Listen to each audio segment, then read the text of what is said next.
আচ্ছা, তুমি কি জানো আজকাল বেশিরভাগ ইমোশনাল মানুষগুলো একা থাকতে সবচেয়ে বেশি পছন্দ করে। যে মানুষটার ভেতরে অনেক ইমোশন থাকে সে মানুষগুলো না খুব সহজে বন্ধু বানাতে চায় না। এর সব থেকে বড় কারণ কি জানো? এরা না মানুষকে খুব সহজে বিশ্বাস করে ফেলে। শুধু তাই নয়, তাদের সামান্য কথাতেই তাদের ওপর অনেক ভরসা করে। আর স্বার্থের এই জগতে যেখানে সবাই স্বার্থ ফুরিয়ে গেলে ভরসা ভেঙে দেয়, এর কারণেই তারা যখন কাউকে ভরসা করে ঠকে যায় তারা আস্তে আস্তে মানুষের থেকে দূরে সরে যেতে থাকে।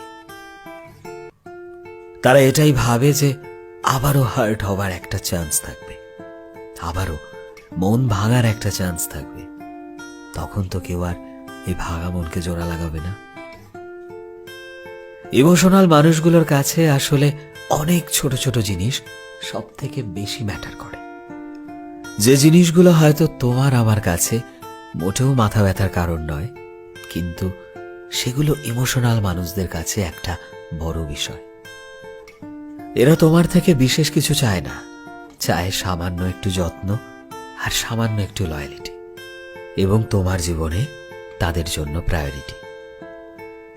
একটা কথা কি জানো তো, টাকা পয়সা দিয়ে হয়তো বাহ্যিক খুশিটাকে কিনে নেওয়া যায়, কিন্তু ভেতর থেকে খুশি দেখা যায় না। যে মানুষটা খুব সহজেই তোমায় বিশ্বাস করবে সে তোমার থেকে টাকা পয়সা কিংবা দামি গিফট কখনোই চায় না। তারা তোমার থেকে একটু ভরসা চায়, তারা তোমার থেকে একটু খেয়াল চায়, একটু বিশ্বাস চায়। যদি তোমার জীবনেও এমন মানুষ থেকে থাকে তবে তাকে কখনো হার্ট করো না।